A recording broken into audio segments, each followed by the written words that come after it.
안녕하세요, 병아리입니다. 이 겨울철이 되면 특히 더 많이 발생하는 질환이 이 뇌졸중, 뇌출혈과 같은 뇌혈관 질환입니다. 오늘 들려드릴 내용은 이러한 뇌졸중을 예방하는 법과 뇌졸중 치료 후 재활 치료에 대해서 이야기를 하려고 합니다. 이 뇌혈관이 막히는 건 뇌졸중이고요, 뇌혈관이 터지는 건 뇌출혈이죠. 이렇게 뇌혈관이 막히거나 터져서 갑작스러운 뇌세포 손상으로 의식이 혼미해지거나 한쪽 팔다리 마비, 두통 등이 발생한 상태가 바로 뇌졸중인 것입니다. 이 뇌졸중은 대한민국 사망원 1위로 알려져 있죠. 이렇게 알려진 대로 사망률도 높지만 후유증도 굉장히 심각합니다. 뇌경색 치료 3, 4일, 그리고 뇌출혈은 2주 이내에 재활치료를 시작해야 하는데요. 이 약물 치료와 수술 치료가 끝나면 대개 뇌경색은 치료 3, 4일, 뇌출혈은 2주 이내부터 혈압, 맥박, 체온 등이 48시간 지속적으로 안정되면 즉시 재활치료를 시작해야 가장 좋다고 합니다. 이 단일 질환으로도 압도적인 사망률을 기록하고 있는 이 뇌졸중은 많은 경우에는 후유장애가 남아 일상생활을 유지하기 힘든 심각한 장애를 비롯한 합병증을 남길 수가 있는데요. 이 대표적인 뇌졸중 후유증에는 마비가 있고요. 그 다음에 연화장애가 있습니다. 상킹곤란이죠. 그리고 인지기능장애와 실어증, 발음장애 같은 언어장애가 있습니다.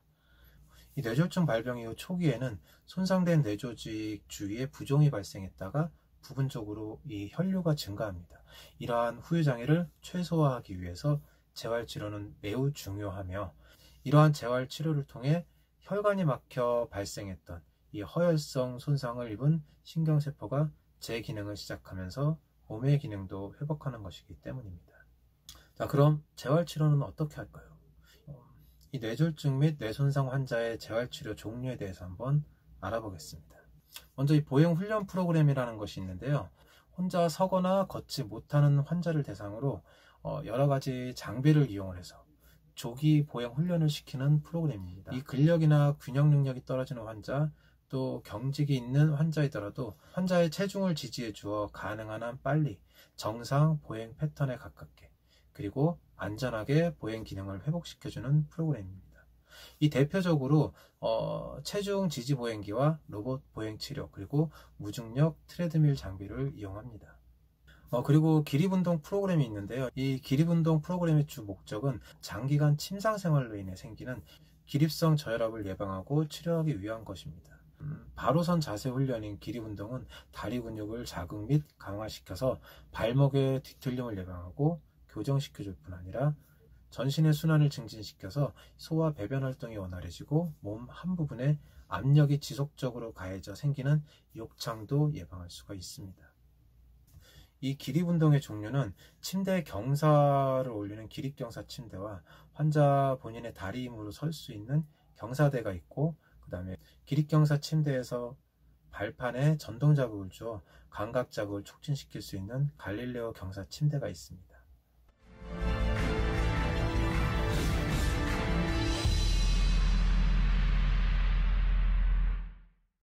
다음으로는 운동치료 프로그램이 있는데요. 이 운동치료 프로그램은 중추신경의 손상으로 인해 신체적으로 손상 및 기능장애를 갖게 된 환자를 대상으로 보다 더 정상적이고 독립적인 활동이 가능하도록 도와주는 프로그램입니다. 그리고 신경근육 정기 자극 프로그램이라는 것이 있는데요. 이 신경근육 정기 자극 프로그램은 중추신경계 손상에 따른 마비된 근육에 이 정기적 자극을 주어 근육을 기능적으로 수축하게 하며 근육 경직을 감소시키고, 이 자극이 적용되는 동안 근육 조절 능력을 향상시키는 데 사용되는 전기 자극 치료입니다. 다음으로는 균형 훈련 프로그램입니다. 이 균형 능력의 향상은 낙상이나 부상 위험을 낮추고 신체 기능적 활동 능력 향상에 도움을 줍니다.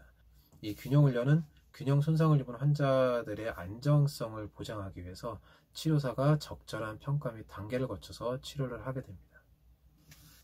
그리고 우리가 가장 잘 알고 있는 치료입니다. 작업치료. 이 작업치료라는 말은 우리가 많이 이야기는 들어는 봤지만 주로 어떤 것이 작업치료인지 잘 모르시는 분들도 많았을 겁니다. 이 작업치료는 뇌손상이나 뇌졸중 등으로 인해서 저하된 신체적 기능을 회복시키기 위해 이 근육의 힘과 조절 능력을 길러주고 관절의 운동 범위를 유지 그리고 증가시켜주며 눈과 손의 조화로운 운동이 가능하도록 이 손의 민첩성과 지구력 증진을 목표로 하는 치료 프로그램입니다. 이 대표적으로 어깨관절 운동기와 이 수부관절 운동기를 사용을 하며 손 기능 증진 활동을 하게 됩니다. 언어치료 역시 여러분들이 잘 알고 있는 치료 항목 중에 하나입니다.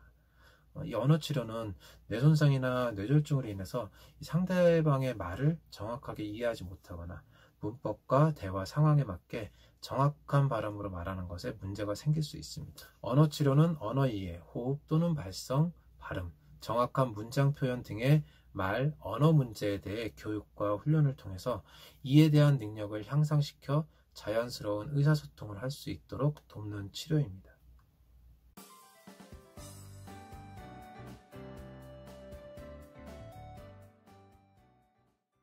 다음은 연화치료 프로그램입니다.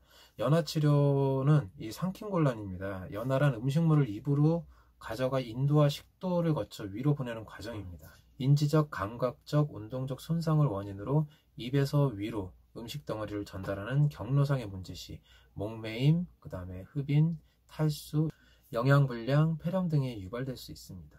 이때 문진이나 특수 삼킴 검사 등을 통해 문제를 파악을 해서 자세 조절, 감각 자극, 호흡 및 발성 훈련, 안면 근육 운동, 그리고 연화반사 유도, 구강 근육 운동 촉진 기법, 식이 조절 및 전기 자극 치료 등을 이용을 해서 안정적인 삼킴을 유도하는 치료 프로그램입니다.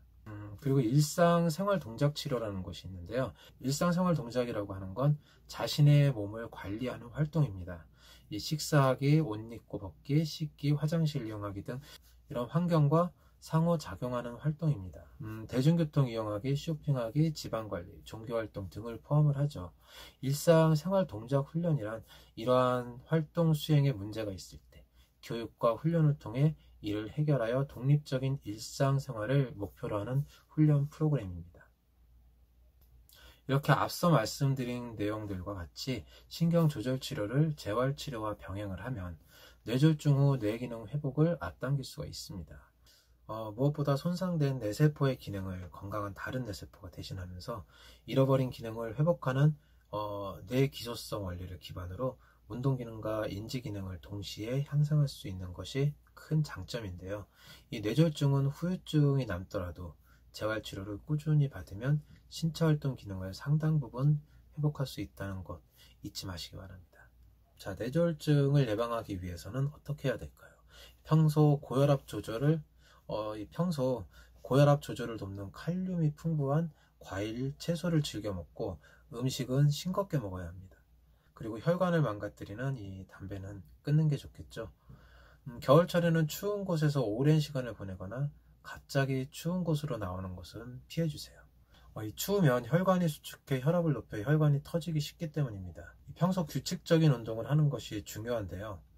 속보, 조깅, 수영 등 유산소 운동을 하루에 30분 정도 매일 꾸준히 하는 게 효과적입니다. 부득이하게 외출을 해야 될 때는 모자와 목도리를 꼭 챙겨주시고 역기를 들거나 팔굽혀펴기 등 순간적인 힘을 필요로 하는 운동은 피하는 게 좋습니다. 무엇보다 가장 중요한 것은 이 혈압을 조절하는 것인데요. 이 외에도 당뇨병, 비만증, 고지혈증 등도 엄격히 관리를 해야 합니다. 이 기본적으로 스트레스를 적당히 해소하는 여유 있는 삶과 정신, 이 과로를 피하는 생활 습관도 뇌졸중 예방에 도움이 됩니다. 지금까지 병아리였습니다. 시청해주셔서 감사합니다.